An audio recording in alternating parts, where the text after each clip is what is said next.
I stood frozen, my breath caught in my throat, watching a moment I was never meant to see.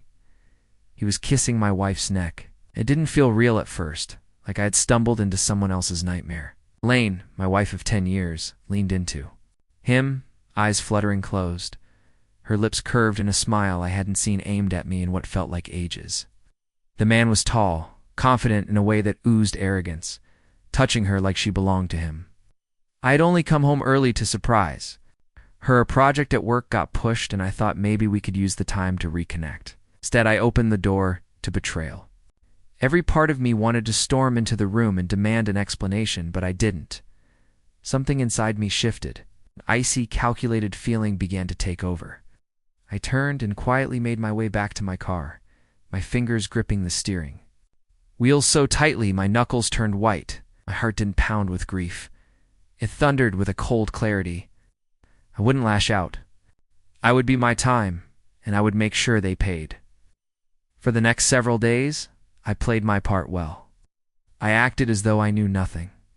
I smiled at Elaine, kissed her goodnight, even told her she smelled nice, her new perfume clearly chosen for him, but beneath the surface, I was anything but calm. I started watching closely. While she showered one night, I went through her phone. I had known her passcode for years. It didn't take long to find what I was looking for. Conversations between her and someone saved under the name Emily told the entire story. They were lovers.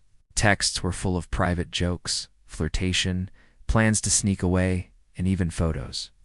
But one message stood out. Can't wait for our weekend getaway. I'll never find out that cabin they were going to. Elaine and I had gone there once years back. Now she planned to return with him. That made it personal.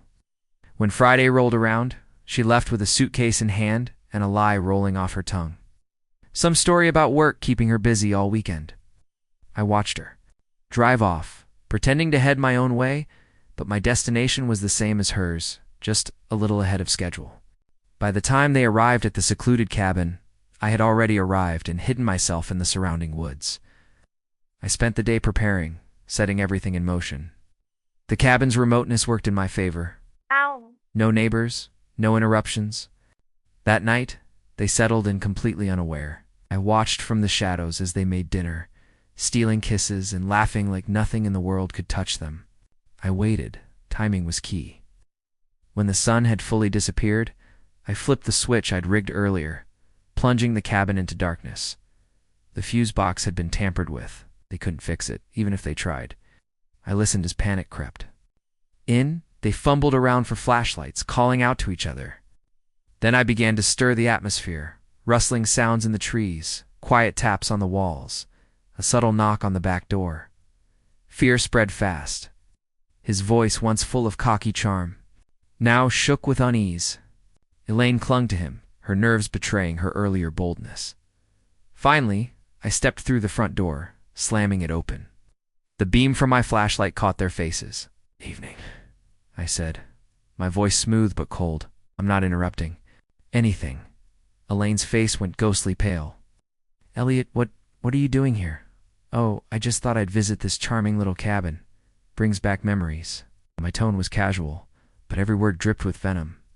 I turned to her companion, who stood stiff, gripping the nearest object he could find for protection. A fireplace poker. "And you must be Emily."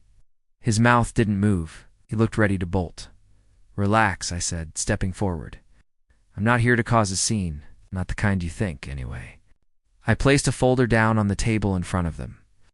"Inside, you'll find every text, every photo, every email. I've already sent copies to your office, Elaine. Your boss might find it an interesting read." She gasped, her hand flying to her mouth. "You wouldn't." "Oh, I already did," I said, flashing a smile sharp enough to cut glass. Then I turned to the man beside her. "I looked into you too. Found some curious transactions. Embezzlement, if I'm not mistaken, falsified reports, diverted funds, that kind of thing tends to catch up with a person. There's a file in your inbox right now. The authorities might find it helpful." His skin drained of all color. "You're bluffing." "Check your email," I replied, stepping back. "Or don't. Either way, you're done." Elaine began to sob, asking me to stop, begging me to think about what I was doing. but I had no pity left. You both made choices, I said, my voice even. Now you'll live with what those choices bring. Without another word, I turned and walked back out into the night. The cold air hit my face like a reward. I hadn't laid a hand on them, but I had taken everything: dignity, safety, and their sense of control. It felt better than any outburst could have. In the days that followed, I filed for divorce and made sure Elaine left with almost nothing. Her lover vanished soon after, skipping town to avoid the fallout. As for me, I moved on. I had no regrets. I had done what needed to be done, not with fists, but with precision. They say revenge is best served cold. I'd served mine with patience, silence, and an annoying smile. And in the aftermath, I felt lighter than I had in years.